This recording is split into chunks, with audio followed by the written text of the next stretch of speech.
Hi, I'm Jessica Sabatini. And I'm Catherine Phillips, and we're with the Center for Integrated Transformation, which is dedicated to the creation of a new world through the inner transformation of individuals, businesses, and communities. And this is part 8 of our Stepping into Flow series, which is about authentic freedom. And in our last video, we talked some about how in the initial process of stepping into flow, it requires this leap of faith.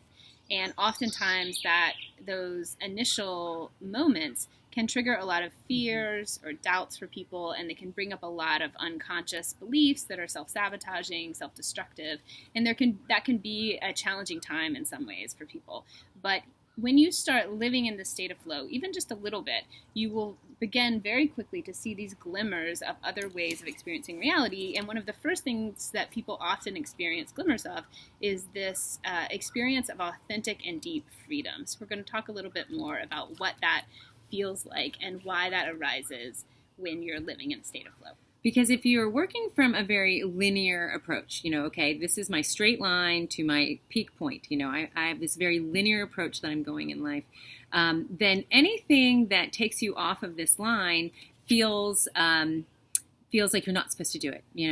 I'm feeling doubt. No sad feelings. Got to get back to this line because I'm going for my goal. Or, ooh, this pleasure is taking me off this way. It's so beautiful. I'm excited by it. It's thrilling me. It's calling me. Nope. Got to do that. Got to get back on this line. And so, really, we call it commitment. We call it determination. But sometimes it's really quite constricting. And you feel it as a tension in your body. You feel it as judgment, internal judgment, external judgment, living to expectations, trying to really what is going to fit into this linear approach. But when we are experiencing this more fluid approach, when we are able to step into this spiral, the spiral that we drew for you in our part 1 of this video series, when we're talking about it, then when you're feeling, you're able to accept and integrate all the pieces of your life experience when you're going into flow. Because sometimes you're going into flow, okay, I'm flowing in this river, and I feel this sadness, and I really need to grieve something, and I'm going to have, I have the freedom to feel my feelings completely. I don't have to deny myself that. And I'm able, and I know that by feeling that may be low feeling, judgment, low feeling. But by going through that, I'm allowing myself to go into this river to then flow up into maybe more joy.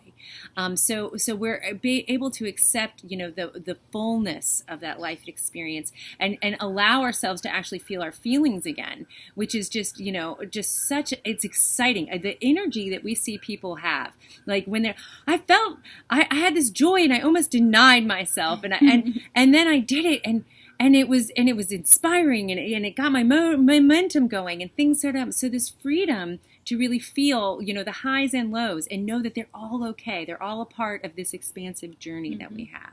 The freedom to be and feel however you are, and knowing that the kind of paradoxical experience that people have when you start allowing yourself to feel whatever is coming up for you is that underneath all of those feelings, there is this feeling of inner freedom.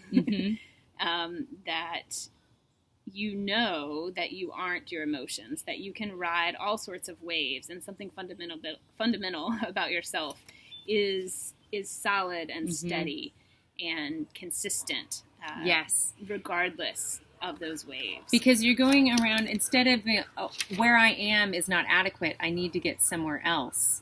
You are all going around your core. So you're not denying yourself and who you truly are throughout any of these experiences, whether it's an emotional flow or an actual taking action flow. So another freedom that people tend to experience is the freedom to do things differently.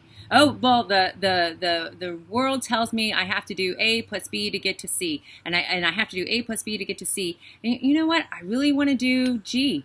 I want to do G, and G took me to it took me to Q. How did that happen? And that's okay. And that you don't have to follow a formula anymore. That you're able to explore, you're able to stay open, you're able to receive, and that freedom of doing things differently and allowing things to come to you differently, it can be just really sometimes actually, to be honest, it can be a little overwhelming by how beautiful and how massive this sense of flow can really happen for you. Mm-hmm. And one just easy example to think about in terms of opening yourself to the universe and to flow and to connect deeper connections with other people is like lots of times if you want a new couch, let's say, you would think, oh, I need to have the money in order to buy this new couch. But one of the things that people sometimes experience is that if you're in this linear approach, then not only do you know your goal, but you know the form through which you're going to get your goal. So you want a new couch, you know you're going to save the money, you're going to work to save the money in order to buy the new couch. And what people experience when you start stepping into flow is that you can let go of the form through which that comes to you. So it may be that you want the new couch and you connect with someone in your life who just bought that couch and has decided they don't really like it, and so they give it to you or they sell it to you at a discounted price or whatever. Like, things can come to you in different form than what you expected. So that's another way in which the freedom manifests, is that this habit of openness allows you to be open to the universe giving you things in different form. Yes. And maybe we should just let that interruption happen. We're going to have the freedom to have a 4-year-old walk into our our video. Yes, little love.